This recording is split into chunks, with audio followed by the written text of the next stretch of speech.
Hey everyone, welcome back. It has been a long few weeks. The first thing I would like to say is the book signing on September 27th was great.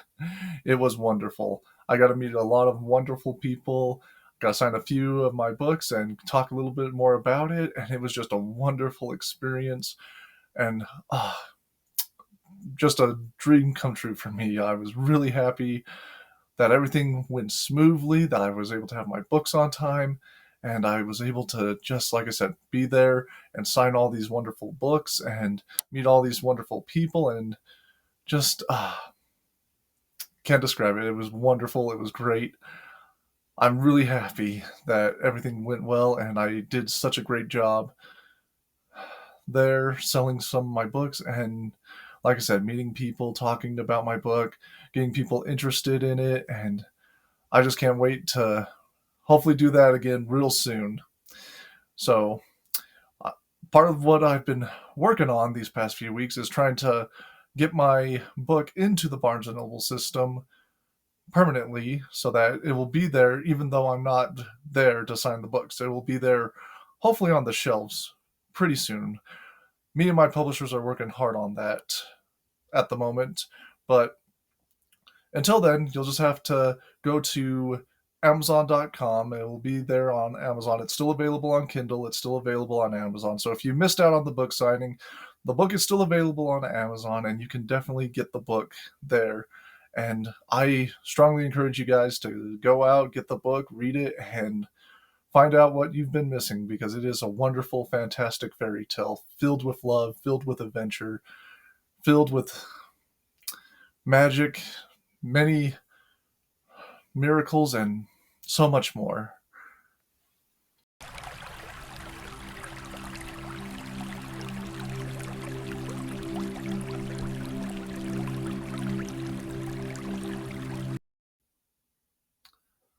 The other thing that I've been working on is my next series that I'm working on currently. Because I know Enchanted Love just officially got released this July, but one of the things that you'll learn quickly about me is that I just can't sit idly by.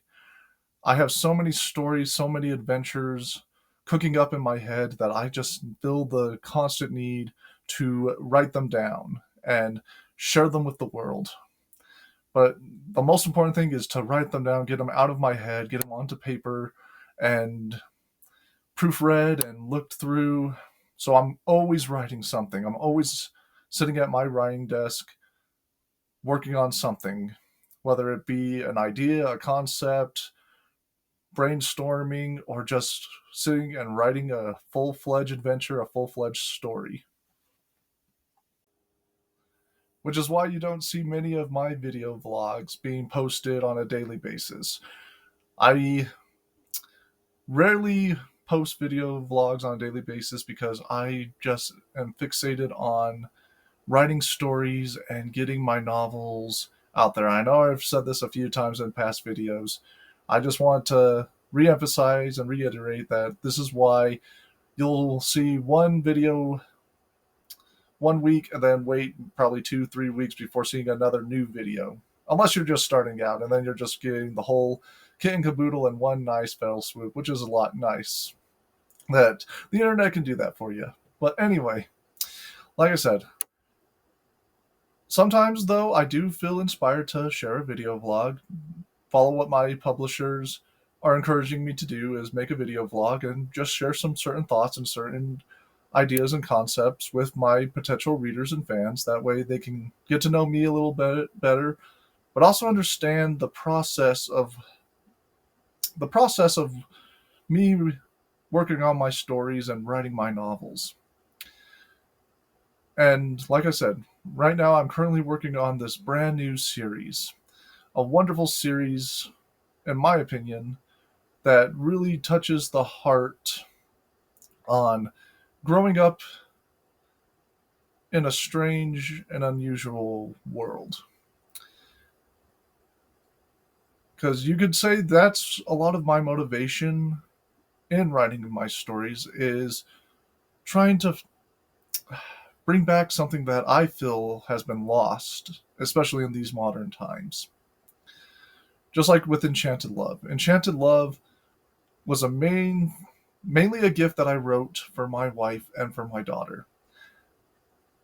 And it was to help my daughter and future children, as well as future posterity, understand the concept of love. Because in today's world, people, I think, just don't understand what love is anymore. And that bothered me a lot, and which is one of the reasons why I wrote Enchanted Love, this amazing fairy tale, just to give something that my daughter can look to and understand what is love, and understand that there are many different kinds of love. There's many different forms of love out there. Because growing up, I've come to realize that that definition of love has been too relaxed, too overly used, if you will. That people are confusing, and this is where I'm going to, people that know me, I like to quote movies, I like to quote books, I like to quote things. So this is where I'm going to quote Captain Jack Sparrow from Pirates of the Caribbean. I think in today's world, so many people confuse love with them stirrings. Because people have thoughts, feelings, impressions, but they confuse those thoughts, feelings, and impressions with love. That's why I feel that the definition of love itself is being lessened to what it should mean. People are mistaking in today's world these, how do I put this? Crushes. That's a great word to put it. Crushes. People are mistaking crushes and certain thoughts and feelings for love. And crushes are not a bad thing, but it doesn't mean that it's love per se. I'm going to use me as an example because I feel that everyone in their life growing up has had three, if not four, crushes. And even the word crush has a different meaning as well. Because, prime example, I'm going to use me as a prime example. I have, growing up, I had many different forms of crushes: a fantasy crush, a celebrity crush, a childhood crush, and so on and so forth. And people, like I said, in today's world, just don't seem to understand and comprehend that that important difference between having a crush and falling in love. Now, a crush can start the process of falling in love, but let's also be real. There's certain crushes, like my fantasy crush.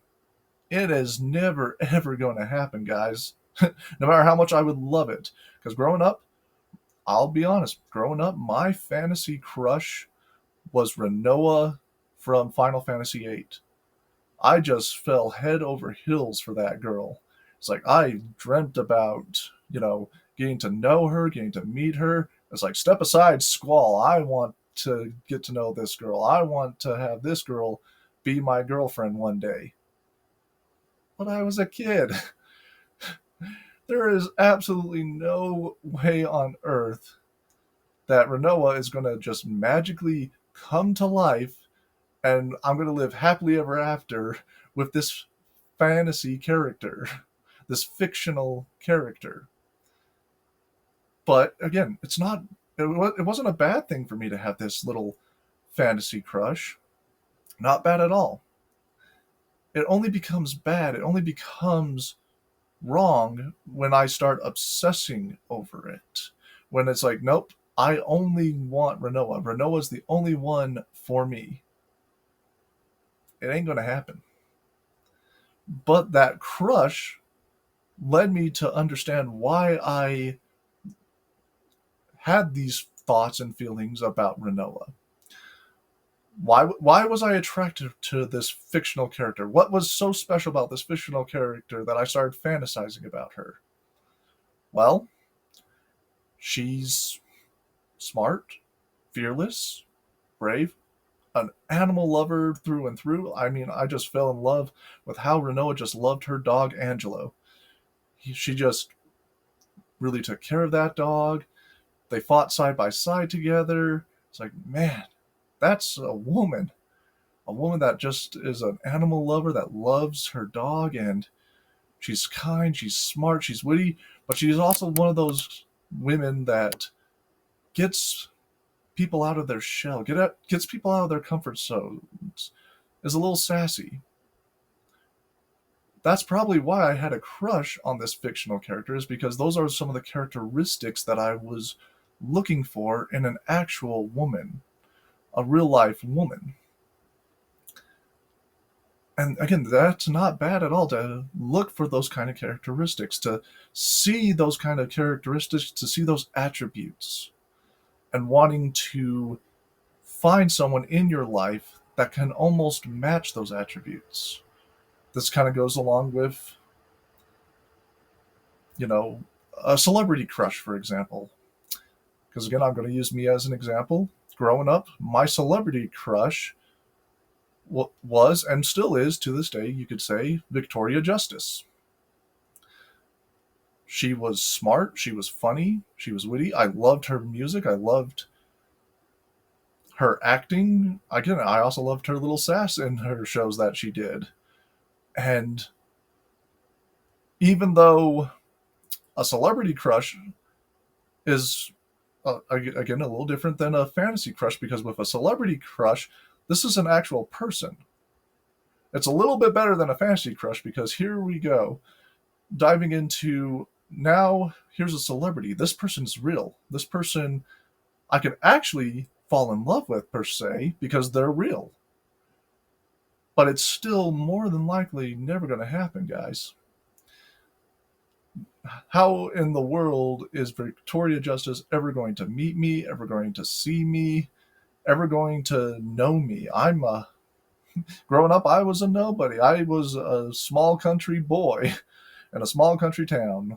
Growing up, the country life, you can say, just going to school, had no vision or dream of becoming famous, no vision or dream of stepping out. And here's Victoria Justice. She's, a little older than me, and she's singing, dancing, she's famous. And it's like, there ain't no way I'm going to be in her circle anytime soon, based on my livelihood and what I was doing at that time. There's absolutely no way. Now, would I love to meet Victoria Justice and get to know her a little better? Of course I would love to do that. That would be a dream come true to me. But again, it's more than likely not going to happen, per se. And it's not a good or healthy thing, I should say, to just fantasize. I only want to be with Victoria Justice. She's the only girl for me, because she's got everything that I want. She's got everything, and she's real, and I want all this stuff that she has in a woman, and that's it. I'm going to obsess over her.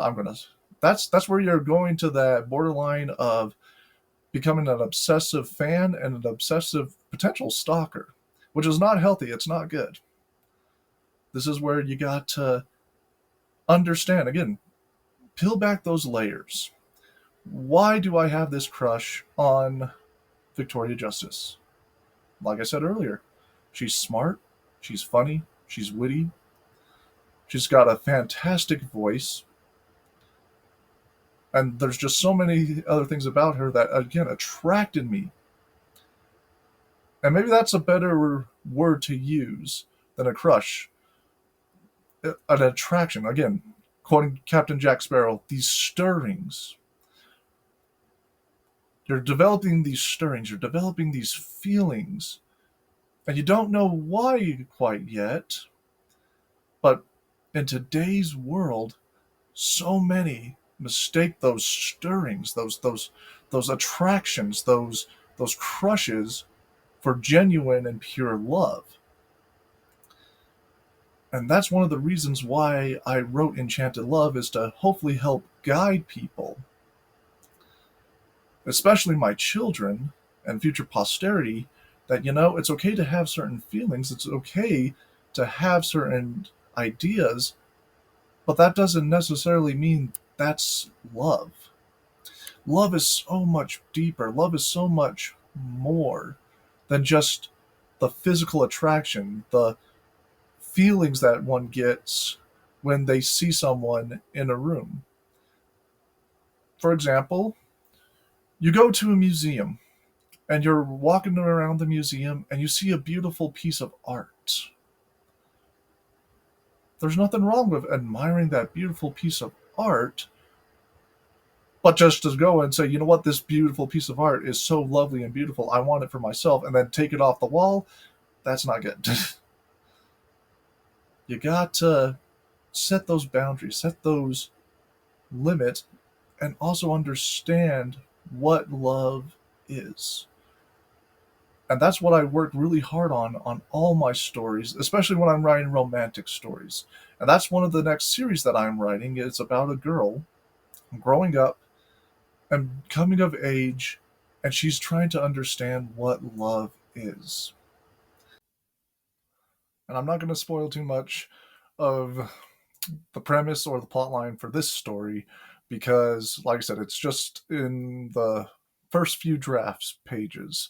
It's still in the work in progress.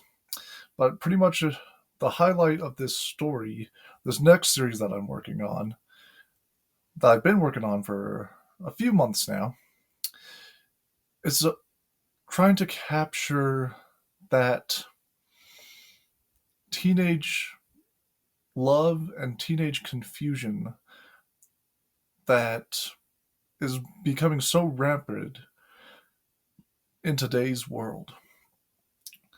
There's so many teenagers out there, so many people, not just teenagers, but so many people out there that just don't understand what love is anymore.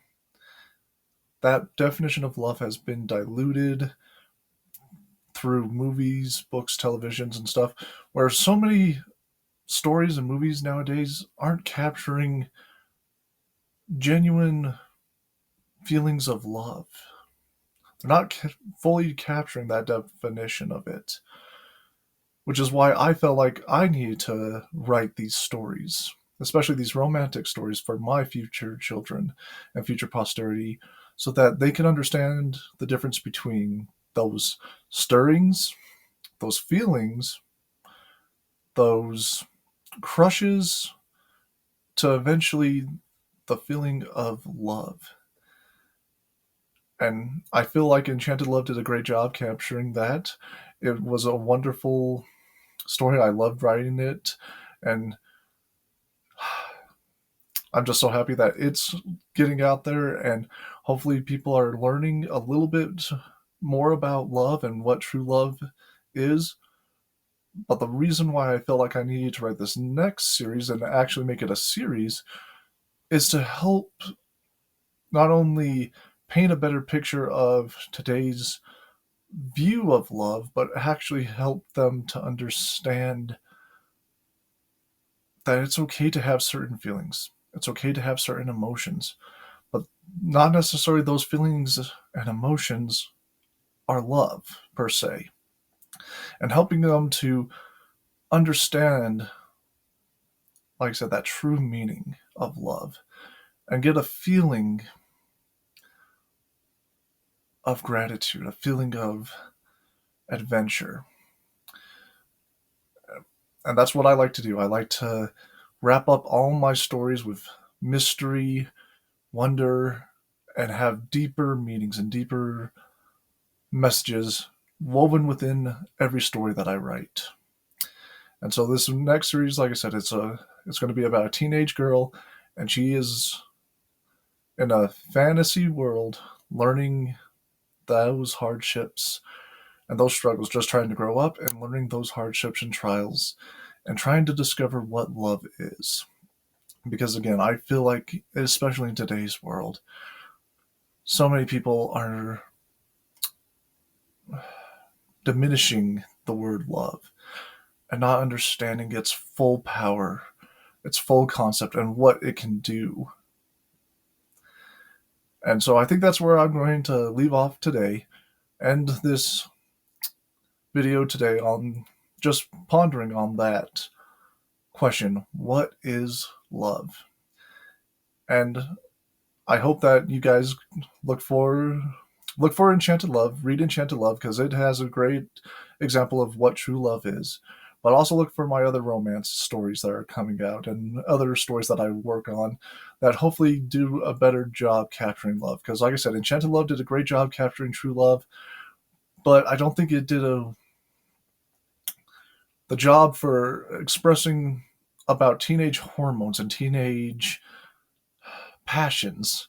It didn't really hit the nail on the head quite right with that aspect. It captured wonderfully about true love, captured wonderfully about relationships and building upon those relationships and building upon those feelings and emotions that your little crush can one day turn into love. But I don't think it really dove deep into the teenage issue of love, where so many teenagers are struggling with that concept of love nowadays. And that's where, again, I want to write this new series where it captures that a little bit better. Those teenage hormones, those teenage afflictions, those teenage thoughts on what love is and how to find that love and to actually know whether or not they are in love or if these are just feelings of attraction or just plain old hormones. So I hope you enjoyed this video segment, and don't know when I'm going to do another video segment because, like I said, I'm hard at work at my writing desk, writing these stories, writing this series, especially this new series that I'm working really hard on. I'm really excited for this new series that I'm working on. It's the draft that I'm working on right now is mind blowing. It gives me chills. I just wrote the quote final chapter of it. I jumped ahead and wrote the final chapter of it the other day because I felt inspired. I needed to write the final chapter. And that final chapter gave me goosebumps. It's like, okay, now I got to get to the final chapter. I got to fill in all that space to get to the final chapter so that people can just be in awe and amazed when they read the whole story. So, until next time, keep on reading and keep on having adventures and just keep being you and just going out there and making something like I do every day.